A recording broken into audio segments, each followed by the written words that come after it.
Good morning साथियों। आज का ये सेशन पहला सेशन माना जाएगा क्योंकि इस वीडियो को दूसरे चैनल पर अपलोड किया गया था और ये वीडियो नए चैनल पर अपलोड किया जा रहा है। ये NCERT पॉलिटी का नोट्स है। इस प्ले लिस्ट में आप पूरा 6 to 12 तक का NCERT नोट्स पा सकते हैं जो आपके हर एग्ज़ाम के लिए कारगर साबित होने वाला है। जैसे आपने बिहार पुलिस की एग्ज़ाम देनी है, दरोगा का एग्ज़ाम देना है, BPSC फाउंडेशन भी काम करेगा। मतलब हर चीज़ का ये सार है। ये नोट्स आपके पॉलिटी में 4 चांद लगा देगा। तो जल्द से जल्द वीडियो स्टार्ट करते हैं और नोट्स को देख लेते हैं, आपको समझाते हैं, आप इसको रिवाइज़ कीजिएगा। स्टार्ट करते हैं। सबसे पहला जो है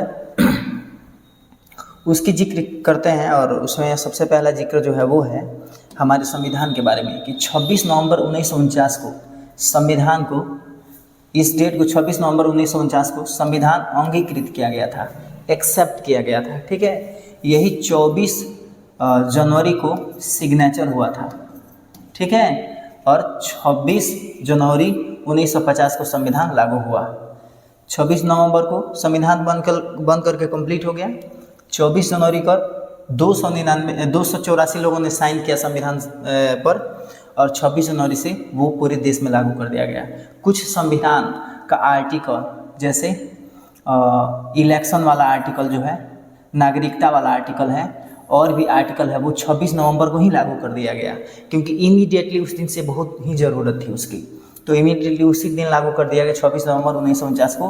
बाकी सब 1950 में लागू हुआ 26 जनवरी को। इसीलिए गणतंत्र दिवस हम लोग 26 जनवरी को मनाते हैं। आगे आता है राज्य और उसके पर्व। जैसे बिहार में अभी जो छठ चल रहा है, ये सबसे मतलब कि महत्वपूर्ण और प्रसिद्ध पर्व है। पश्चिम बंगाल में दुर्गा पूजा बड़ी धूमधाम से मनाया जाता है, जैसे हम लोग छठ को मनाते हैं। महाराष्ट्र में जाइएगा तो गणेश उत्सव मनाया जाता है बहुत ही धूमधाम से। केरल के लिए ओणम है और झारखंड के लिए सरहुल है। ये पर्व है जो काफ़ी इम्पोर्टेंट है हर राज्य के लिए। ये डाइवर्सिटी से रिलेटेड है जो हर एग्जाम में क्वेश्चन पूछे जाते हैं।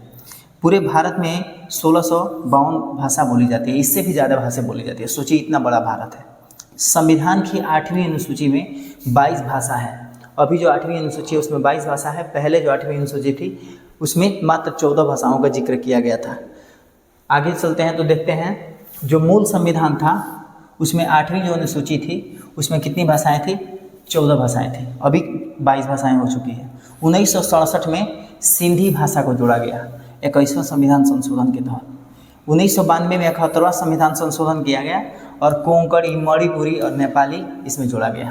तो ये 3A और ये की 4 भाषाएं जोड़ दी गई। 14 4 मिलकर 18 हो गया और 4 भाषा जोड़ा गया। देखिए यहाँ पे 2003 में 92वें संविधान संशोधन के तहत मैथिली, संथाली, डोगरी और बोडो इन 4 भाषाओं को जोड़ा गया। तो 4 4 8 यानी 14 + 8 बराबर 22 भाषाएं अभी हैं। डॉक्टर भीमराव अंबेडकर का जन्म 1891 में हुआ था, निधन हुआ 1956 में। 1956 में इन्होंने बौद्ध धर्म को अपनाया था, याद रखिएगा। का जन्म महार जाति में हुआ था और 14 अप्रैल को अंबेडकर जयंती भी मनाया जाता है जो एक राष्ट्रीय पर्व है। जुलाई 1946 में संविधान सभा का चुनाव हुआ था। जुलाई 1946 में संविधान सभा का चुनाव हुआ था और दिसंबर 1946 में पहली बैठक हुई थी। दिसंबर 1946 में संविधान सभा की पहली बैठक हुई थी, याद रखिएगा। प्रथम बैठक 1946 को हुआ था दिसंबर में। आगे देखते हैं। भारत के लिए संविधान सभा का रचना हेतु भारतीय संविधान का विचार सर्वप्रथम स्वराज पार्टी 1924 ईस्वी में प्रस्तुत किया था।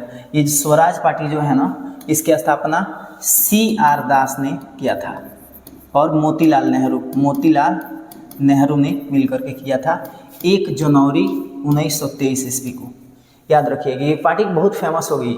ये लोग कांग्रेस से नाराज होकर के इन्होंने एक नई पार्टी बनाई जिसका नाम था स्वराज पार्टी और उसकी स्थापना 1 जनवरी 1923 ईस्वी को मोतीलाल नेहरू और CR दास ने किया था, याद रखिएगा।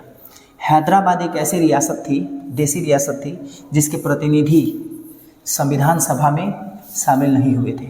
संविधान सभा में जब स्टार्टिंग संविधान बन रहा था तो उस टाइम 389 लोगों को चुना गया था संविधान सभा के लिए, लेकिन 389 में हैदराबाद का कोई भी प्रतिनिधि शामिल नहीं हुआ था अगर इसकी बात किया जाए तो हम आगे बताए हुए हैं बहुत सारे वीडियो जिसमें बताया हुआ कि 379 कैसे होते हैं। इस वीडियो को देख लीजिएगा, लिंक में सारा वीडियो डिस्क्रिप्शन में सभी वीडियो का लिंक मिल जाएगा। आगे है, उसी समय प्रथम अस्थायी अध्यक्ष किसको चुना गया? 2 दिन के लिए चुना गया था सच्चिदानंद सिन्हा को। अस्थायी अध्यक्ष किनको चुना गया? डॉक्टर राजेंद्र प्रसाद को। ठीक है। लघु किसान 1 हेक्टेयर से 2 हेक्टेयर के बीच वाले को लघु किसान कहते हैं। जिनके पास 1 हेक्टेयर से लेकर के 2 हेक्टेयर के बीच ज़मीन होता है उन्हें लघु किसान कहते हैं। सीमांत किसान किसे कहते हैं? वह किसान जिसके पास केवल 1 हेक्टेयर के आसपास ज़मीन होता है उसे सीमांत किसान कहते हैं। ठीक है। कृषक मजदूर उसको कहते हैं जिनके पास अपना खेत नहीं होता है, किसी और के खेत में जाके काम करते हैं। ठीक है, ये कृषक मजदूर कहे जाते हैं। आगे मध्यम वर्गीय किसान किसे कहते हैं? जिनके पास 5 एकड़ के आसपास ज़मीन होता है। बड़ा किसान बृहद किसान किसे कहेंगे? जिनके पास 10 हेक्टेयर से भी अधिक ज़मीन हो। याद रखिएगा इन चीज़। पटरी वाला व्यापारी किसे कहते हैं? जो सड़क के किनारे रहता है, चादर चटाई तिरपाल चढ़ाकर सामान बेचते हैं। जैसे रोड पे जाएंगे तो रोड के दोनों साइड पर आपको दिखेगा कि कुछ लोग अपना तिरपाल तान करके कोई प्रोडक्ट बेच रहे हैं, तो उन्हें क्या कहेंगे? पटरी वाला व्यापारी। भारत में शहरों की संख्या 4000 प्लस है। सोचिए इतना बड़ा भारत है कि भारत में शहरों की संख्या 4000 प्लस है। वस्तु विनिमय, जब किसी वस्तु को खरीद बिक्री दूसरे वस्तु के माध्यम से किया जाता है, वस्तु विनिमय का इसका एक छोटा सा उदाहरण है। जब हम छोटे थे तो बर्फ़ वाला आता था गांव में, तो क्या करते थे? गेहूं देते थे या फिर धान देते थे, और धान दे करके बर्फ़ को लेते थे, तो वस्तु विनिमय है। ठीक है। उसके बाद मुद्रा विनिमय आया, पैसा का आविष्कार हुआ। प्राचीन काल में आखेट युग में, आखेट मतलब होता है शिकार, याद रखिएगा।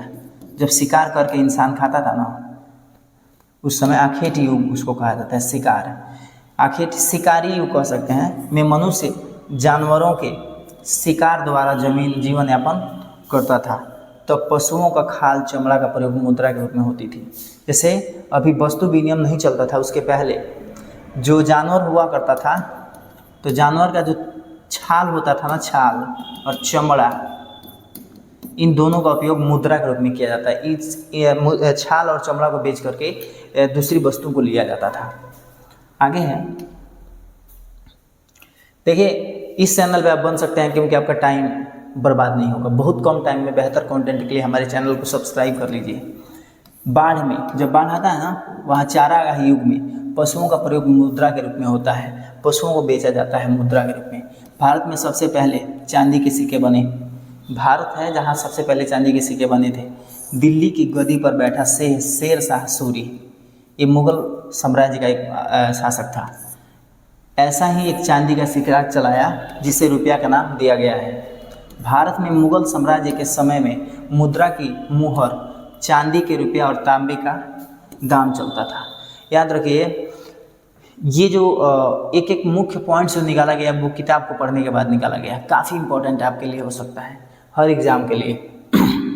आरबीआई को कागज़ नोट छापने का अधिकार है। आरबीआई जो होता है reserve bank of India, reserve bank of India कागज़ का नोट छाप सकता है। ठीक है, कागज़ का नोट छाप सकता है। जबकि सिक्का को छापने का अधिकार किसको दिया गया है? वित्त मंत्रालय के, जो अभी हमारे निर्मला सीतारमण जी हैं। ठीक है, याद रखिएगा इन पॉइंट्स को। कागज़ का नोट छापने के लिए आरबीआई जिम्मेदार है, लेकिन जो सिक्का छापना होगा उसके लिए वित्त मंत्रालय उसका जिम्मेदार है, अधिकार है उसके पास। प्लास्टिक मुद्रा किसका कहते हैं? तो एटीएम जो प्लास्टिक से बना हुआ जिसके थ्रू आप पैसा निकाल सकते हैं, वो क्या है? चीज़ें प्रोडक्ट खरीद सकते हैं, वो आपका प्लास्टिक मनी है। ये डेबिट कार्ड, ये प्लास्टिक मनी। एल्युमिनियम निकेल वर्तमान में जो फेरिटिक होता है ना, वो एल्युमिनियम और निकेल को मिलाकर बनाया जाता है। स्टेनलेस स्टील जो होता है उसमें 17% क्रोमियम होता है और 83% आयरन होता है, जो बहुत कम जंग पड़ता है, बहुत स्ट्रॉन्ग होता है। अलग अलग सिक्के अलग अलग धातुओं के बने होते हैं, ये तो सबकी समझ सकता है।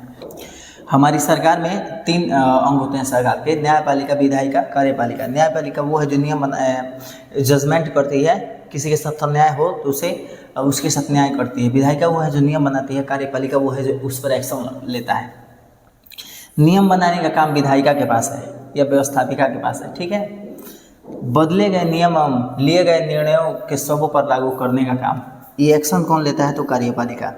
न्यायपालिका स्वतंत्र इकाई है, किसी के अंडर नहीं आता। न्यायपालिका इसलिए स्वतंत्र रखा गया ताकि वो डिसीजन ले सके स्वतंत्र रूप से, किसी के अंदर आकर के दबाव में आकर के गलत डिसीजन न ले सके। महात्मा गांधी ने 1931 ईस्वी में यंग इंडिया को प्रकाशित किया और इसी में यंग इंडिया में ही उन्होंने बताया कि मैं चाहता हूँ कि हमारे देश के लिए एक ऐसा संविधान बने जिसमें गरीबों के लिए भी अधिकार हो सके और कल को गरीब पढ़े तो कहे कि हाँ हमारी भी भागीदारी है इस देश को आज़ाद कराने में, संविधान बनाने में।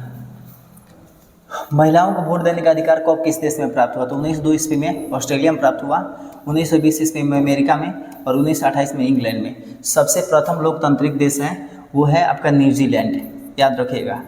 न्यूजीलैंड सबसे पहला देश लोकतांत्रिक देश है पूरे विश्व में।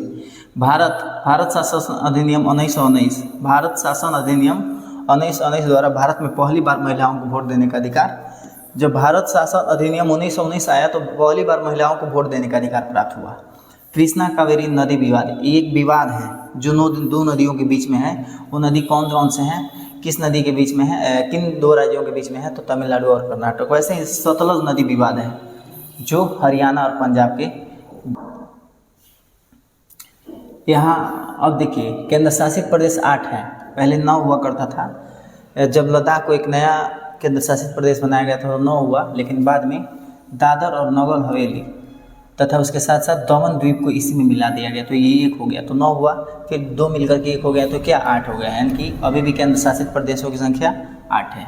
और उसके लिए एक ट्रिक है, जल्दी चलो दादी आप जल्दी चलो। देखिए दादर और नगर हवेली, दिल्ली, अंडमान निकोबार, प से पांडिचेरी, ज से जम्मू कश्मीर, ल से लद्दाख, दी नहीं आता है, च से चंडीगढ़ और ल से लक्षद्वीप। 8 हो गया ना, 2 2 4 2 6 2 8। इन आठों केंद्र शासित प्रदेश को आप आसानी से इस ट्रिक के माध्यम से याद कर सकते हैं। जम्मू कश्मीर लद्दाख 5 अगस्त 2019 को घोषित, प्रभावित 21 अक्टूबर 2019 को। अच्छा, जम्मू कश्मीर और लद्दाख को केंद्र शासित प्रदेश कब बनाया गया? तो ये कब हुआ? घोषित हो 2019 को, लेकिन प्रभावी रूप से लागू हो गया 2019 को। ग्राम पंचायत की बात देखते हैं। बीएलओ हो जाता है बूथ लेवल ऑफिसर। जो बीएलओ होता है जो गवर्नमेंट स्कूल में होता है, जो पर्ची उर्ची बांटता है, एक्चुअली जब इलेक्शन वगैरह का काम होता है उस टाइम। ग्राम पंचायत की जनसंख्या कम से कम 7,000 या उससे अधिक हो सकती है। इसका निर्धारण स्थानीय स्तर पर जिला पदाधिकारी करते हैं। महिलाओं को 50% सीट आरक्षित 2006 के अधिकार के तहत हुआ है। बिहार में 50% महिलाओं के लिए सीट आरक्षित हुआ है। ये कब से हुआ है? तो 2006 से हुआ है। 2006 से नहीं, हाँ 2006 से हुआ है। आगे देखते हैं ग्राम पंचायत का आय का स्रोत। ग्राम पंचायत गांव में आय का स्रोत कहाँ से? तो एक कर जो खुद लगाता है ग्राम पंचायत, ये को हो गया, और सरकार द्वारा दिया गया अनुदान। 2 चीज़ों से ग्राम पंचायत का काम चलता है। गांव के ज़मीन को नापता और उसका अभिलेख रखना हल्का कर्मचारी का काम होता है। इसे क्या कहते हैं? पटवारी कह सकते हैं, लेखपाल कह सकते हैं, ग्रामीण अधिकारी या कानूनगरों को भी कह सकते हैं। हिंदू अधिकार अधिनियम 2005, ये क्या है? तो इस एक्ट के तहत लेडीज़ यानी कि मेल और फीमेल दोनों को संपत्ति में समान अधिकार प्राप्त है। नए कानून के मुताबिक बेटों और बेटियों और उसकी माँ को जमीन में बराबर हिस्सा, यही सभी राज्यों तथा केंद्र शासित प्रदेशों में लागू होते हैं। ये एक नया 2005 में नया अधिनियम आया है, नया संशोधन आया है, जिसके तहत एक बाप का 2 लड़का, एक लड़का और एक लड़की, तो दोनों को प्रॉपर्टी में आधा आधा अधिकार होता है। पहले लड़कियों को प्रॉपर्टी में अधिकार नहीं हुआ करता था, लेकिन इस एक्ट के तहत महिलाओं को भी अधिकार दिया गया है 50% का। बिहार में पटना नगर निगम की स्थापना 1952 ईस्वी में हुई थी। बिहार में 2 नगर निगम है, एक पटना में एक मुजफ्फरपुर में, याद रखिएगा। 15 अगस्त को 1952 में हुई थी। अगला देखते हैं, वास्को डी गामा भारत में आने के लिए समुद्री मार्ग का खोज किया। ठीक है, कब किया? तो 1498 ईस्वी में। यही देखिएगा तो कोलंबस ने अमेरिका का खोज किया। कोलंबस ने अमेरिका का खोज किया, ये 1492 ईस्वी में। ठीक है, विश्व का चक्कर लगाने वाला प्रथम व्यक्ति का नाम मैगलेन था, याद रखिएगा, मैगलेन। ये फैक्ट है, सब पूछने वाली चीज़ें हैं। 1498 में केरल के कालीकट में जमोरिन ने स्वागत किया था। वह कालीकट का राजा था, जो वास्को डी गामा आया था, जमोरिन ने उसका स्वागत किया। इब्न बतूता ने मुसलमान के जीवन का वर्णन किया है। पुस्तक है उसका रेहल्ला, रेहल्ला होना चाहिए, मिस्टेक हुआ है। तो रेहल्ला एक ऐसी पुस्तक है जिसको लिखा है इब्न बतूता ने, याद रखिएगा। मोहम्मद बिन तुगलक के समय में भारत आया था। जो इब्न बतूता आया था वो कब आया था? तो मोहम्मद बिन तुगलक के समय में आया था। किस लेखपाल ने, लेखक ने 8 सुल्तानों का कार्यकाल देखा? अमीर खुसरो ने। अमीर खुसरा एक ऐसा लेखक है जिसने 8 शासकों का कार्यकाल को देखा है, याद रखिएगा, सुल्तानों की। जालियांवाला बाग हत्याकांड कब हुआ? तो ये 13 अप्रैल 1919 में हुआ। किसने कराया? तो जनरल डायर ने, जनरल डायर ने, जिसको ब्रिटेन में जाके हमारे पंजाब के धरती से जन्मे उधम सिंह ने हत्या कर दी, मार डाला उनको। बौद्ध धर्म लद्दाख के रास्ते तिब्बत पहुंचा। तिब्बत में बौद्ध और इस्लाम धर्म को मानने वाले लोग रहते हैं। भारत की ताकत का स्रोत क्या है? विविधता। यहाँ अलग अलग लोग, कई धर्म के लोग रहते हैं, कई जाति के लोग रहते हैं, हर तरह के लोग रहते हैं, हर विचारधारा के लोग रहते हैं, इसलिए विविधता है भारत में, अनेकता है। यही हमारी क्या है? स्रोत है। हम ताकतवर हैं इसलिए। भारत विविधताओं का देश है। भारत एक डाइवर्सिटी वाला देश है। लद्दाख जम्मू कश्मीर के पूर्वी हिस्से में है।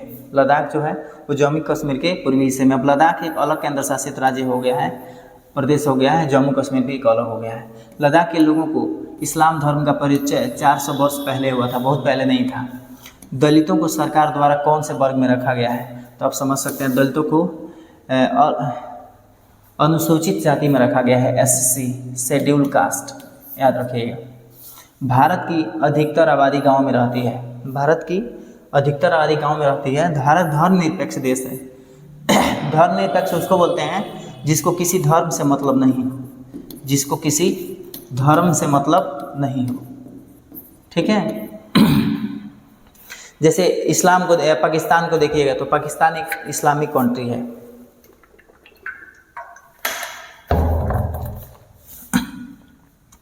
डॉक्टर भीमराव अंबेडकर महार जाति के थे। ठीक है, भारत की कुल 1600 भाषाएं बोली जाती है। पूरे भारत में 1600 भाषाओं से भी ज़्यादा बोली जाती है। भारतीय संविधान के पिता के रूप में डॉक्टर भीमराव अंबेडकर को जाना जाता है, क्योंकि इनकी भागीदारी बहुत ज़्यादा है संविधान को लिखने में, बनाने में। डॉक्टर भीमराव अंबेडकर ने धर्म परिवर्तन करके बौद्ध धर्म अपना लिया। ये कब किया? तो 1956 में बौद्ध धर्म को अपना लिया। 1956 में के अंत तक उनकी निधन भी हो गई। ओणम में नाव प्रतियोगिता आकर्षक है। ओणम कहाँ का है? तो केरल का, याद रखिएगा। लद्दाख को छोटा तिब्बत भी कहा जाता है। लद्दाख जम्मू कश्मीर के पूर्वी हिस्से की पहाड़ियों पर बसा एक रेगिस्तानी इलाका है। यहाँ बिल्कुल भी बारिश नहीं होती। रेगिस्तानी इलाका है जहाँ बालू ही बालू है। इसे बर्फ का रेगिस्तान भी कहा जाता है। समुद्र तट के ग्रामीण प्रमुख रूप से समुद्री में मछली पकड़ लेते हैं। मतलब जिस जगह पे जहाँ समुंदर ज़्यादा है, जैसे बंगाल को ले लिए तो बंगाल का एक फेमस फूड है मछली चावल, क्योंकि बंगाल के आसपास में बहुत ज़्यादा पानी है और पानी से मछली को पकड़ना और उसके लिए भोजन बहुत आसान होता है। मछुआरों द्वारा प्रयोग की जाने वाली खास तरह की नाव को कैटामैरान कहते हैं। एक नाव है कैटामैरान का नाम। तो कभी कभी पूछ देता है, एक बार पूछा हुआ है बिहार पुलिस में, एक बार पूछा हो कैटामैरान क्या है, तो आपको जवाब देना पड़ेगा एक नाव है। फेक जिला कहाँ है? नागालैंड में। नागालैंड में एक फेक जिला है, उसका नाम ही है फेक जिला। भारत में शहरों की संख्या 4000 प्लस है, अभी देखे हुए हैं। लद्दाख के लोग खास तरह की बकरी पालते हैं जिससे हम पश्मीना ऊन प्राप्त करते हैं। ये पश्मीना ऊन दुनिया में सबसे महंगे बेचने वाले ऊनों में से एक है, क्योंकि आप नॉर्मल 7 स्वेटर पहने और पश्मीना शॉल का 1 स्वेटर पहने, दोनों की ऊष्मा जो है बराबर होती है, इसलिए दुनिया में इसकी बहुत ज़्यादा डिमांड है। ये बकरी के केस से निकाला जाता है। वहाँ खास तरह की बकरी होती है जिसे बहुत ठंडे इलाका में पहाड़ों पर ले जाकर चराया जाता है और उनके बाल को काट करके पश्मीना शॉल बनाया जाता है। लोकतंत्र की विशेषता क्या होती है? तो लोगों के पास अपने नेताओं को चुनने की शक्ति होती है। लोगों को हर कुछ निश्चित टाइम के बाद चुनने का एक अधिकार होता है। सरकार के अंग कौन कौन से हैं तो ये बताए हुए हैं आपको, कार्यपालिका, विधायिका, न्यायपालिका। और ये कहाँ से लिया गया है, कौन से सिद्धांत से, तो इसको बोलते हैं शक्ति पृथक्करण का सिद्धांत, पृथक्करण का सिद्धांत। ठीक है। और ये किसने लिखा, तो ये मोंटेस्क्यू ने लिखा है। मोंटेस्क्यू ने एक किताब लिखा है जिसका नाम है विधि की आत्मा, विधि की आत्मा, द स्पिरिट ऑफ लॉ। उसी किताब से लिया गया है। उसमें बताया गया है शक्ति पृथक्करण का सिद्धांत, मतलब शक्ति को अलग अलग भाग में बांट दिया। जैसे कार्यपालिका की शक्ति अलग, विधायिका की शक्ति अलग और न्यायपालिका की शक्ति अलग बांटी गई है। हमारे देश में वोट डालने की उम्र 18 वर्ष पहले थी, पहले 21 वर्ष थी, अब 18 वर्ष है। पहले 21 वर्ष थी और 18 वर्ष अब कर दिया गया है। कौन से संविधान संशोधन के तहत, तो 61वां संविधान संशोधन के तहत। ये कब हुआ, तो 1989 ईस्वी में। भारत का सर्वोच्च न्यायालय क्या है, सुप्रीम कोर्ट। और ये कहाँ है, तो ये दिल्ली में है, नई दिल्ली। ठीक है। कब हुआ इसकी स्थापना, तो 28 जनवरी 1950 को, याद रखिएगा। 28 जनवरी 1950 को दिल्ली के सुप्रीम कोर्ट की स्थापना हुई थी। लोग अपने प्रतिनिधि का चुनाव प्रत्यक्ष रूप से करते हैं। जो सांसद होते हैं या विधायक होते हैं उनकी चुनाव प्रत्यक्ष रूप से की जाती है, जबकि प्रधानमंत्री का चुनाव अप्रत्यक्ष रूप से की जाती है। मुख्यमंत्री का चुनाव अप्रत्यक्ष रूप से की जाती है। इंग्लैंड में वोट डालने का अधिकार 1928 ईस्वी में मिला। सफरेज मूवमेंट, ये पूछेगा, बहुत इंपॉर्टेंट है। सफरेज मूवमेंट संबंधित है किससे, दलितों के आंदोलन से, महिलाओं के आंदोलन से। 4 ऑप्शन दे दिए जाएंगे, याद रखिएगा। महिलाओं के आंदोलन से, महिलाओं के मताधिकार के लिए। भारत एक लोकतांत्रिक देश है, याद रखिएगा। अमेरिका में महिला को वोट देने का अधिकार 1920 ईस्वी में प्राप्त हुआ। मेटूर बांध कावेरी नदी और तमिलनाडु पर है। मेटूर बांध जो है कहाँ है, तमिलनाडु और तमिलनाडु में बसा हुआ एक बांध है कावेरी नदी पर। दक्षिण अफ्रीका में रंग भेद नीति 1994 में समाप्त हुई, जहाँ गांधी जी को भी दिक्कत हुआ था, उनको भी, वो भी शिकार हुए थे रंग भेद नीति का ट्रेन में। कावेरी नदी पर 2 राज्यों का जल विवाद है। कावेरी नदी पर 2 राज्यों का जल विवाद है, अभी पढ़े थे स्लाइड में। ग्राम सभा का सदस्य बनने के लिए न्यूनतम आयु कितना होना चाहिए, 21 वर्ष, यानी कि मुखिया बनना होगा तो आपको 21 वर्ष चाहिए। हरियाणा में पंचायती राज व्यवस्था 3 स्तर पे है और सबसे पहले पंचायती राज व्यवस्था हरियाणा ही लागू किया था। ग्राम पंचायत के रिकॉर्ड को सचिव रखता है। कौन रखता है, सचिव। पंचायत के काम को ग्राम सभा स्वीकृति देती है। ग्राम पंचायत ग्राम सभा के प्रति जवाबदेह होता है। ग्राम पंचायत और ग्राम सभा की बैठक बुलाने और जो भी खर्च निर्णय हुए हैं उनका रिकॉर्ड कौन रखता है, सचिव। सचिव किसके द्वारा नियुक्त किया जाता है, सरकार के द्वारा। ग्राम सचिव की नियुक्ति कौन करता है, सचिव, सरकार करता है। ग्राम पंचायत के कार्य स्थानीय कर लगाना एवं इकट्ठा करना, गांव के लोगों को रोजगार देने संबंधित सरकारी योजनाओं से लागू करना है। किसका काम है, सचिव का, ग्राम पंचायत का काम है। रंग भेद नीति के खिलाफ सबसे लंबा संघर्ष करने अफ्रीकी नेता नेल्सन मंडेला ने किया, मतलब अफ्रीका में सबसे बड़ा आंदोलन किया, बड़ा संघर्ष किया है, जिसका नाम है नेल्सन मंडेला। इन्हें कई वर्षों तक जेल में, लगभग 28 वर्ष तक जेल, 17 वर्ष तक जेल में इन्हें रखा गया है। और इनकी एक ऑटोबायोग्राफी भी जिसका नाम है long walk to freedom. Long walk to freedom, याद रखिएगा, बहुत बार पूछा जाता है। नेल्सन मंडेला के ऑटोबायोग्राफी का क्या नाम है, तो आप बता सकते हैं, लॉन्ग वॉक टू फ्रीडम। चमड़ी के रंग के आधार पर किया गया भेदभाव रंग नीति कहलाता है। पंचायती राज व्यवस्था सबसे निचला स्तर ग्राम पंचायत है। ठीक है। लोकतांत्रिक सरकार की खूबसूरती है पंचायती राज्य व्यवस्था सत्ता का विकेंद्रीकरण है। हिंदू उत्तराधिकार अधिनियम 2005 में आया, ये जिसके तहत बेटा और बेटी दोनों को समान अधिकार दिया गया प्रॉपर्टी में। पटवारी के काम का निरीक्षण तहसीलदार करता है। पटवारी भूमि को मापता है और भूमि अभिलेख रखता है। भू राजस्व की वसूली करना पटवारी का अन्य नाम लेखपाल भी है। भू राजस्व को वसूलना पटवारी का काम है, उसका अभिलेख रखना भी पटवारी का काम है, उसे लेखपाल भी कहा जाता है। लोहे की जंजीर जिससे खेत मापा जाता है उसे जरीब कहा जाता है, याद रखिएगा, उसे जरीब कहा जाता है। जिससे खेत मापा जाता है उसे जरीब कहते हैं। मृत्यु दर 1000 व्यक्ति पर जीवित मृतकों की संख्या के प्राप्त होता है। 1000 व्यक्ति पर कितने लोगों की मृत्यु हुई उसको मृत्यु दर कहते हैं। प्राकृतिक वृद्धि दर, जन्म दर और मृत्यु दर पर अंतर, जनसंख्या घनत्व, पृथ्वी पृष्ठ के एक इकाई क्षेत्र में रहने वाले लोगों की संख्या को जनसंख्या घनत्व कहा जाता है। मतलब 1 किलोमीटर के अंदर कितने लोग रह रहे हैं उतना प्रति किलोमीटर मतलब जनसंख्या कहा जाता है। मानव संसाधन मंत्रालय का निर्माण 1885 में हुआ था। मानव संसाधन का निर्माण मंत्रालय का निर्माण 1885 में हुआ था। नगर निगम की आय का स्रोत क्या होता है? संपत्ति कर, पानी व अन्य सुविधा कर, शिक्षा कर और मनोरंजन कर लगा करके नगर निगम की आय पैसा कलेक्शन किया जाता है, जिससे नगर निगम चलाया जाता है। नगर पालिका के तहत, अच्छा इसमें जो नगर निगम होता है वो 3 होता है, नगर पंचायत, नगर परिषद, नगर निगम 3 होता है। ठीक है, तो सबसे छोटा नगर पंचायत, उससे बड़ा नगर परिषद, फिर उससे बड़ा नगर निगम। नगर निगम 2 ही हैं, एक मुजफ्फरपुर एक पटना में, जो 52 में स्थापित हुआ था, पटना वाला। एक शहर के वार्ड के अनुसार विभाजित किया जाता है। प्रशासन छोटे कस्बों में शहर को सुचारू रूप से चलाने के लिए कार्य करती है।